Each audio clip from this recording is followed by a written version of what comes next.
ان الذین جاؤوا بالافک عصبۃ منکم، جن لوگوں نے یہ طوفان اٹھایا ہے، جن لوگوں نے تہمت تراشی ہے حضرت عائشہ صدیقہ رضی اللہ تعالی عنہا پر، یہ تمہارے ہی ایک گروہ ہے، تم ہی میں سے ہیں۔ لا تحسبوہ شرا لکم، اسے تم اپنے لیے برا نہ سمجھو، بل ہوا خیر لکم، بلکہ یہ بھی تمہارے لیے خیر ہے۔ اس کے ذریعے سے اللہ تعالیٰ تمہارے سامنے اب اس ضمن میں ہدایات دے گا، قوانین بتا دے گا، شریعت کے جو احکام ہیں وہ نازل ہو رہے ہیں، اس کے لیے گویا کہ یہ واقعہ جو ہے ایک تقریب بن گیا، ایک ذریعہ بن گیا۔ واقعہ اچھی طرح نوٹ کر دیجئے کہ غزوہ بنی مصطلق میں حضور سن 6 کا ہے یہ واقعہ، ہجری کا تشریف لے گئے تھے۔ جب وہاں سے واپس آ رہے تھے تو جہاں رات کو ایک جگہ پر قیام تھا، اور حضرت عائشہ صدیقہ جو ہے ایک ہودج میں علیحدہ ہوتی تھی، جیسے جس کو کہ اٹھا کر جو لوگ آتے تھے حمال وہ اٹھا کر اسے اونٹ پر رکھ دیتے تھے، اور جہاں پر پڑا ہوا وہ ہودج اونٹ پر سے اتار کر نیچے رکھ دیا۔ تو رات کو کہیں قضائے حاجت کے لیے نکلی، پیشاب وغیرہ کی حاجت ہوئی، وہ کہیں گئی،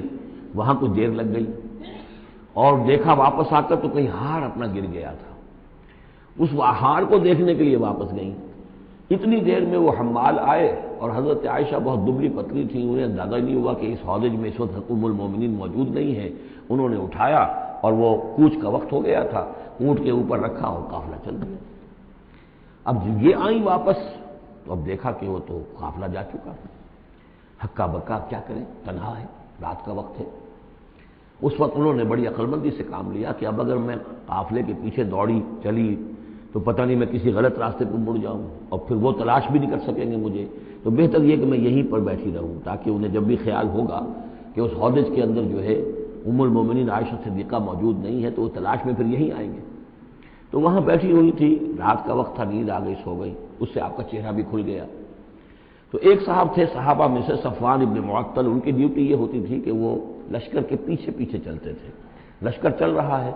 تو ذرا فاصلے سے کہ کہیں کوئی گری پڑی چیز رہ گئی ہو، کہیں کوئی بیمار ہو، وہ چل نہ پایا ہو لشکر کے ساتھ اور رہ گیا ہو پیچھے، تو پیچھے وہ دیکھ بھال کرتے ہوئے آتے تھے۔ انہیں دور سے نظر آیا کہ یہاں کوئی گٹھڑی سی پڑی ہے کوئی،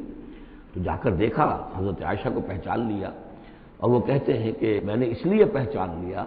کہ حجاب کی آیت کے نازل ہونے سے پہلے میں نے انہیں دیکھا تھا۔ حجاب کی آیت نازل ہوئی ہے سورہ احزاب میں، سورہ احزاب 1 سال پہلے نازل ہو چکی ہے، تو جب تک حجاب کی آیت نہیں آئی تھی، ظاہر بات ہے کہ وہاں پردہ نہیں تھا، کوئی نقاب نہیں اوڑھتی تھی خواتین، اور نہ امہات المومنین، لہذا پہچانتے تھے۔ تو وہ چونکہ چہرہ کھلا ہوا تھا ام المومنین کا، تو انہوں نے کہا انا للہ و انا الیہ راجعون، یہ الفاظ جو کہے تو حضرت عائشہ کی آنکھ کھل گئی، اور وہ پھر اٹھ کر بیٹھی، انہوں نے اپنا کپڑا درست کیا، لیکن پھر انہوں نے یہ کیا صفوان ابن معطل نے کہ اپنا اونٹ بٹھا دیا، خاموشی کے ساتھ حضرت عائشہ اس پر سوار ہو گئیں، اور وہ آگے اس کی وہ نکیل پکڑ کر وہ چلتے گئے اور قافلے میں پہنچ گئے۔ وہاں عبداللہ ابن ابی نے شور مچا دیا کہ خدا کی قسم تمہارے نبی کی یہ بیوی جو بچ کر نہیں آئی ہے، مطلب یہ کہ یہ تو اب یہ معاملہ جو رہا ہے، تنہائی رہی ہے، علیحدہ رہے ہیں، تو گویا کہ زنا کا معاملہ ہو گیا ہے۔ یہ اس کی جو بھی اس کی گندی سوچ تھی، ظاہر بات ہے کہ مکھی تو گندگی پر بیٹھتی ہے، اس کو تلاش رہتی ہے گندگی کی، اس کے لیے تو یہ ایک موقع مل گیا اسکینڈل اٹھانے کا۔ یہ اسکینڈل بڑھتے بڑھتے ایک طوفان بن گیا، اور اس میں بعض جو ہے بہت ہی مخلص لوگ بھی، حضرت حسان ابن ثابت رضی اللہ تعالیٰ عنہ جو دربار نبوی کے گویا کہ سرکاری شاعر تھے، ان کا بھی معاملہ اس کے اندر ایسا ہو گیا کہ وہ بھی ملوث ہو گئے۔ تو یہ ہے واقعہ افک کا۔ لیکن اس کے بعد قرآن مجید میں پھر یہ آیات نازل ہوئی، اللہ تعالیٰ نے برات کر دی، اور پھر یہ کہ ان کی پاک دامنی اور پاک بازی جو ہے وہ ثابت ہو گئی، اور اس کے بعد یہ معاملہ رفع دفع ہو گیا۔ ان الذین جاؤوا بالافک عصبۃ منکم لا تحسبوه شرا لکم بل هو خیر لکم لکل امرئ منهم ما اکتسب من الاثم، اس میں جس شخص نے بھی جو گناہ کمایا ہے وہ اس کو مل جائے گا، اس کے حصے میں درج ہو جائے گا۔ والذی تولی کبرہ، اور جس نے اس کا سب سے بڑا حصہ وصول کیا، یہ ہے عبداللہ ابن ابی، جس نے اسکینڈل اٹھایا اور اس سے بڑی قوت کے ساتھ شدت کے ساتھ پھیلایا۔ والذی تولی کبرہ منہم لہ عذاب عظیم، اس کے لیے تو پھر بہت بڑا عذاب ہے۔ لولا اذ سمعتموہ، مسلمانوں تمہیں کیا ہو گیا، کیوں نہ ایسا ہوا کہ جب تم نے یہ سنا تھا، ظن المؤمنون والمؤمنات بانفسہم خیرا، تو مومن مرد اور مومن عورتیں اپنے بارے میں اچھا گمان کرتی، یعنی یہ کہ حضرت عائشہ کے بارے میں ان کے بارے یہ گمان ہونا چاہیے تھا، انہیں فوراً کہہ دینا چاہیے تھا، وقالوا ھذا افک مبین، اور وہ کہتے فوراً کہ یہ تو کوئی بہت بڑی تہمت ہے۔ لولا جاؤوا علیہ باربعۃ شہداء، کیوں نہیں وہ لے کر آئے چار گواہ؟ اگر تو ان کے پاس گواہ تھے یہ بات کہنے کے لیے تب تو زبان کھولنی چاہیے تھی، اگر چار گواہ نہیں تھے تو انہیں زبان بند رکھنی چاہیے تھی۔ فَإِذْ لَمْ تَأْتُوا بِالشُّهَدَاءِ، اس لیے کہ یہ چار گواہوں والی آیت جو ہے یہ سورہ نساء میں اتر چکی تھی، سورہ نساء سن 4 میں آ چکی ہے۔ وہ ابتدائی احکام جو تھے کہ چار گواہ ہونے چاہیے اس معاملے کے اندر، یہ آیت سورہ نساء میں آ چکی ہے۔ تو فرمایا کہ یہ کیوں نہیں چار گواہ لے کر آئے؟ فَإِذْ لَمْ تَأْتُوا بِالشُّهَدَاءِ، اگر وہ چار گواہ نہیں لا سکے فَأُولَٰئِكَ عِندَ اللَّهِ هُمُ الْكَاذِبُونَ، تو یقیناً اللہ کے نزدیک اور قانون اسلامی کے نزدیک پھر وہی جھوٹے ہیں۔ وَلَوْلَا فَضْلُ اللَّهِ عَلَيْكُمْ وَرَحْمَتُهُ، اور اگر نہ ہوتا اللہ کا فضل اور اس کی رحمت تمہارے شامل حال فی الدنیا والآخرہ، دنیا میں اور آخرت میں بھی، لَمَسَّكُمْ فِيمَا أَفَضْتُمْ، تو تم پر پڑتی اس چیز پر کہ جس کا چرچا تم نے کیا ہے، عذاب عظیم، بہت بڑا عذاب۔ اس تلقونہ بألسنتکم، یہ اصل میں انسانوں کی ایک عام کمزوری ہوتی ہے، اس طرح کی بات جو ہے بس ادھر سے سنی ادھر بیان کر دی، ادھر سے آگے بیان ہو گئی، جنگل کی آگ کی طرح اس قسم کی خبریں جو ہیں وہ پھیل جاتی ہیں۔ اس تلقونہ بألسنتکم، جبکہ تم اسے لے رہے تھے اپنی زبانوں سے، یعنی یہ کہ ایک زبان سے دوسری زبان کو، اور زبان سے نکلی اور کوٹھے چڑھی والی جو ایک کہاوت ہمارے ہاں ہے، اس طریقے سے آسانی سے وہ بات پھیلتی چلی گئی۔ وَتَقُولُونَ بِأَفْوَاهِكُمْ، اور تم کہہ رہے تھے اپنے منہوں سے ما لَيْسَ لَكُمْ بِهِ علم، جس کے لیے تمہارے پاس کوئی علم نہیں تھا، کوئی دلیل نہیں تھی، کوئی بنیاد نہیں تھی، کوئی گواہی نہیں تھی، کوئی معلومات کی کوئی سورسز نہیں تھی۔ وَتَحْسَبُونَهُ هَيِّنًا، اور تم اسے سمجھ رہے تھے کہ بہت ہلکی بات ہے، معمولی سی بات ہے۔ وَهُوَ عِندَ اللَّهِ عَظِيمٌ، جبکہ یہ اللہ کے نزدیک بہت بڑی بات ہے۔ کسی پر بھی، کسی مسلمان خاتون پر بھی اس طرح کی تہمت لگا دینا بہت بڑی بات ہے۔ کجا یہ کہ بازی بارش بابا ہم بازی، کہ ام المومنین عائشہ صدیقہ رضی اللہ تعالی عنہ زوج رسول صلی اللہ علیہ وسلم، اور یہ چیز جو ہے بہت بڑی ہے۔ وَلَوْلَا إِذْ سَمِعْتُمُوهُ قُلْتُمْ مَا يَكُونُ لَنَا أَن نَّتَكَلَّمَ بِهَٰذَا، کیوں نہ ایسا ہوا کہ جب تم نے یہ سنا تھا تو تم کہتے کہ ہمارے لیے بالکل جائز نہیں ہے کہ ہم یہ بات زبان سے نکالیں۔ سبحانک، اللہ تو پاک ہے، ھذا بہتان عظیم، یقیناً یہ بہت بڑا بہتان ہے۔ یعظکم اللہ ان تعودوا لمثلہ، اللہ تعالیٰ تمہیں نصیحت کر رہا ہے مبادا تم دوبارہ پھر اس قسم کی کسی معاملے کے اندر اسی طریقے سے اعادہ کرو اور دوبارہ اسی کوئی حرکت کرو، ابداً کبھی بھی، ان کنتم مؤمنین، اگر تم مومن ہو۔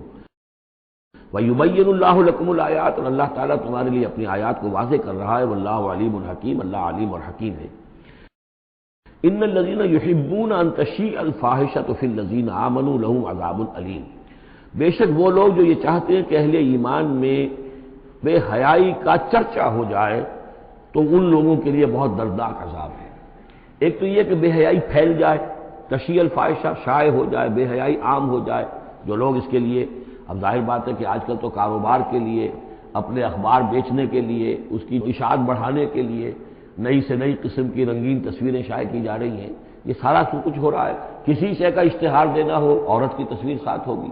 یہ سارا کچھ جو ہو رہا ہے، تو یہ لوگ کون ہیں کہ جو اس بے حیائی کو، بے پردگی کو یہ در حقیقت اس معاشرے میں پھیلا رہے ہیں۔ تو وہ لوگ کہ جو چاہتے ہیں کہ معاشرے کے اندر بے حیائی پھیلے، اور ایک اس کا مفہوم یہ بھی ہے کہ اگر کہیں ایسی کوئی غلط حرکت ہوئی ہے اور اس کا چرچا ہو گیا، یہ آج ہمارے اخبارات کے اندر بہت بڑے پیمانے پر ہو رہا ہے، یہ اسکینڈل شائع کر دیتے ہیں۔ اب وہ بات صحیح بھی ہے یا نہیں، غلط ہے تب بھی، لیکن ایک بات ہے اس کا چرچا ہو گیا، پورے دنیا کے اندر پہنچ گئی۔ اب ظاہر بات ہے کہ بچے بھی پڑھتے ہیں، بچیاں بھی پڑھتی ہیں، ان کے لیے تو گویا کہ یہ ایک ان کی معلومات کا ایک کھاتہ کھل گیا کہ ایسا بھی ہوتا ہے۔ جس طریقے سے آج کل ہو رہا ہے معاملہ، اس کو جس طریقے سے اخبارات میں شائع کیا جا رہا ہے، تو اس کی اس اشاعت کے اندر خرابی کا پہلو زیادہ ہے، مضر پہلو زیادہ ہے۔ اگر ہے بھی ایسا معاملہ، اگر تو سزا کے قابل ہے تو گواہی دو اور سزا دلواؤ، اور ایسی سزا ہو کہ جس سے ایک کو سزا ہو اور ہزاروں کو ہوش آ جائے، اور اگر نہیں ہے تو خاموش ہو، اس کے اوپر زبان بولنا بھی جو ہے در حقیقت بہت بڑا جرم ہے۔ ان الذين يحبون ان تشيع الفاحشة في الذين آمنوا لهم عذاب الیم في الدنيا والآخرة، دنیا میں بھی اور آخرت میں بھی۔ واللہ یعلم وانتم لا تعلمون، اللہ جانتا ہے اور تم نہیں جانتے۔ ولولا فضل اللہ علیکم ورحمتہ، اور اگر اللہ کا فضل نہ ہوتا تم پر اور اس کی رحمت نہ ہوتی تو یہ تو طوفان ایسا اٹھا تھا کہ اس کے بڑے دور تک نتائج نکل سکتے تھے، یہ محذوف ہے۔ وان اللہ رؤوف الرحیم، تو اللہ بہت رؤوف ہے اور رحیم ہے۔ یا ایھا الذین آمنوا لا تتبعوا خطوات الشیطان، اہل ایمان شیطان کے نقش قدم کی پیروی نہ کرو۔ ومن یتبع خطوات الشیطان، جو کوئی بھی شیطان کے نقوش پا کی پیروی کرے گا فإنہ یأمر بالفحشاء والمنکر، تو شیطان تو اسے حکم دے گا، وہ تو حکم دیتا ہے بے حیائی کا اور منکر کا، بری بات کا۔ ولولا فضل اللہ علیکم ورحمتہ، اور اگر نہ ہوتا اللہ کا فضل اور اس کی رحمت تمہاری شامل حال،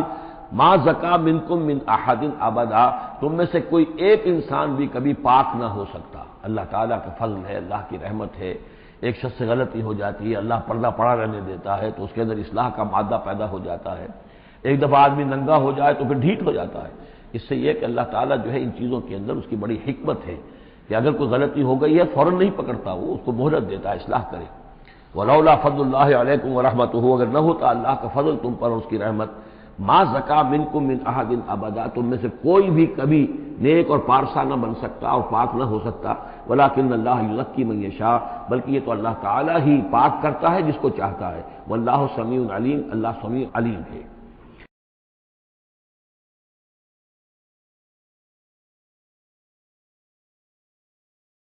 ولا یأتل اولو الفضل منکم والسعة ان یؤتوا اولی القربى والمساکین والمہاجرین فی سبیل اللہ۔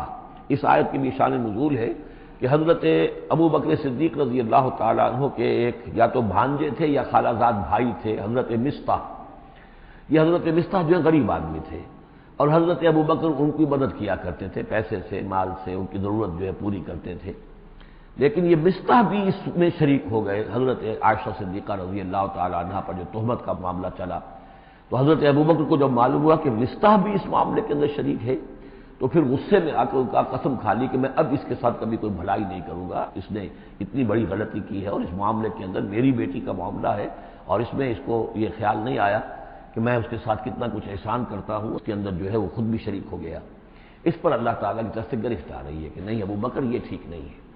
جو بھی اس سے غلطی ہوئی، لیکن تم جو نیک کام کر رہے تھے اس کا کیوں قسم کھاتے ہو کہ اس کے اندر تم مدد نہیں کرو گے۔